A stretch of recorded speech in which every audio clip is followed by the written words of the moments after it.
सर्वांना नमस्कार. स्वागत आहे आपलं मराठी चातुर्य कथा या यूट्यूब चॅनलवर.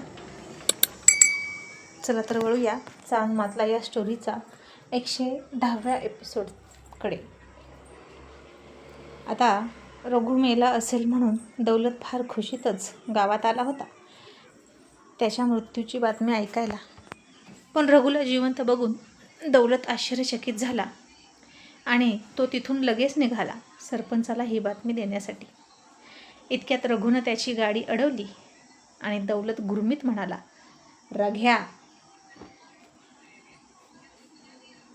तुझी हिंमत कशी झाली माझी गाडी अडवायची? तुझे हात जाग्यावर राहणार नाहीत. रघु म्हणाला, फक्त हाताचं काय घेऊन बसलास दौलत? तू तर अख्खा मला संपवायला निघाला होतास की. पण ते तर तुझं नशीब खूप वाईट आहे आणि तुझ्या बापाचं सुद्धा. म्हणून मी जिवंत आहे आणि नियतीनं सुद्धा तुम्हाला धडा शिकवण्यासाठीच आणि इलेक्शनमध्ये धूळ चारण्यासाठी मला वाचवलं. आणि आपल्याला आता काहीच माहीत नाही असं दाखवत दौलत म्हणाला, कशाबद्दल बोलतोस तू? तोंड सांभाळून बोल. इतक्यात चौकामध्ये सगळी माणसंसुद्धा जमा झाली आणि रघु म्हणाला, तुला कळतंय मी कशाबद्दल बोलतोय? उगीच वेड पांघरून पेडगावला जाऊ नकोस. तुझ्यात जर इतकीच हिंमत आहे तर समोरासमोर लढून दाखव ना. भेकडासारखा पाठीवर रात्री हल्ला का करतोस? त्यापेक्षा हातात बांगड्या भर. असं म्हणून रघुनं खिशात आणलेल्या बांगड्या दौलतच्या अंगावर फेकल्या आणि दौलतला रघुचा फार राग आला आणि रघु म्हणाला, सौदागरचं झालेले 4 तुकडे सगळ्यांनी बघितले आहेत दौलत. आज त्याच्या जागी मी असतो आणि माझ्या जीवावर कोण आणि का उठले हे तर चांगलंच माहीत आहे सगळ्यांना.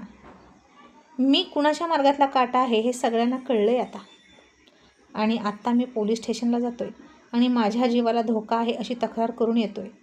आणि त्यामध्ये सगळ्यात पहिलं नाव तुझं आणि तुझ्या बापाचं असेल. आणि तुमच्यापासून माझ्या जीवाला धोका आहे. दौलत आता विचार करायला लागला की असं पण करता येतं का? म्हणजे याला आता हात लावता येणार नाही का काही? आणि रघु म्हणाला, काय विचार करतोस? असं करता येतं. आपल्या कायद्यात तरतूद आहे. सगळीकडे तुझा आणि तुझ्या बापाचा कायदा चालत नाही. आणि मी आता जातोय पोलीस स्टेशनला. असं म्हणून रघु निघून गेला. आणि आता हे काय होऊन बसलं? आता त्या रघुला मारता येणारच नाही का? मग आपल्या मार्गातला काटा कसा दूर करणार असं त्याला वाटलं. मग दौलत घरी गेला आणि सरपंचाला त्यानं ही बातमी सांगितली. मग सरपंच चहा पीत म्हणाले, दौलतराव, तुम्ही ही बातमी सांगितली आणि आमचं तोंड कडू कडू झालं. किती चांगला चहा पीत होतो. असं म्हणून त्यानं तो चहा पुन्हा होता तसाच ठेवून दिला. आणि सुमन त्याला चहा देऊन तिथंच उभा होती, तिच्या हातात कप दिला. सुमननं आता ते सगळं ऐकलं आणि मनातल्या मनात खुश झाली. रघु हुशारच आहे. त्याला संधी मिळाली तर तो कुठल्या कुठे जाऊ शकतो असं तिला वाटलं. आणि आता त्यानं स्वतःच्या सुरक्षिततेसाठी पोलिसांकडे जाऊन खूप चांगलं काम केलं होतं. आणि हसणाऱ्या सुमनकडे बघून दौलत म्हणाला, निघ आता.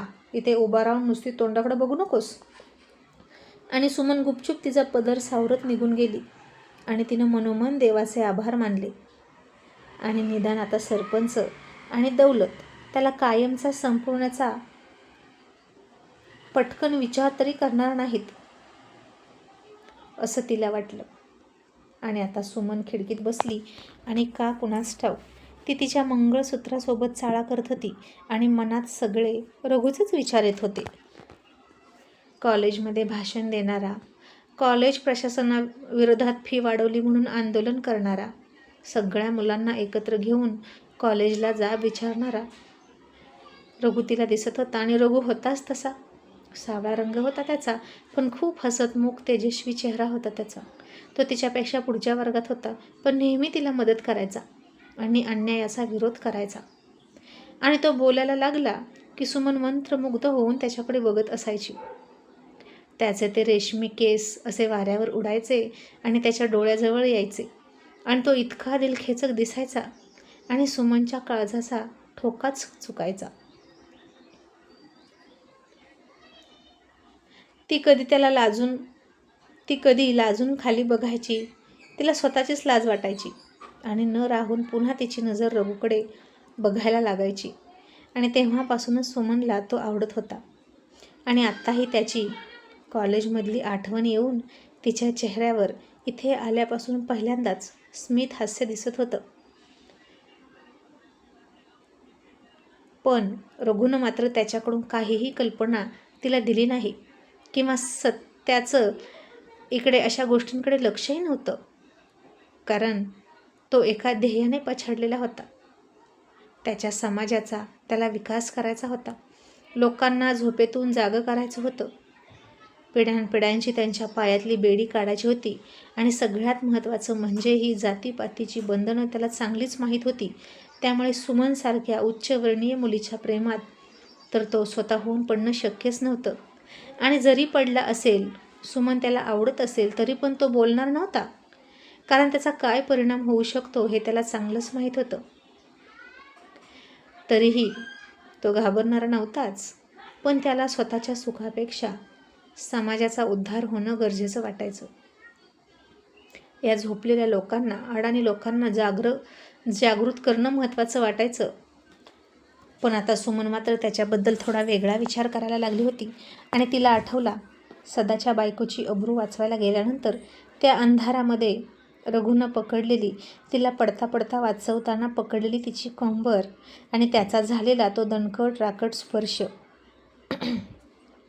आणि सुमन अशी लाज मिश्रित गालात हसून लाजत होती. आणि त्याचवेळी दौलत आला आणि झटक्याने त्याने कचकन त्याचे केस पकडले आणि म्हणाला, भावाने, तुला किती वेळ झालं हाक मारतोय? तुझ्या लक्षात नाही का? कुठं हरवलीस तू? चल उठ. तशी सुमन रडायला लागली आणि म्हणाली, काय झालं? माझे केस सोडा, मला दुखतंय. काय पाहिजे ते तरी सांगा. आता दौलतला आधीच त्या रघूचा खूप राग आला होता. त्यात सुमनने इतक्या हाका मारून ऐकलं नाही म्हणून तो फार चिडला होता. आणि त्यानं तिचं मनगट घट्ट पकडलं आणि तो तिला स्वयंपाकघराकडे ओढत घेऊन गेला आणि चुलीपुढे फेकली आणि म्हणाला, पटकन माझ्यासाठी काहीतरी खायला कर. आणि रागात तो निघून गेला. सुमनच्या हातात मात्र बांगड्या घुसल्या होत्या.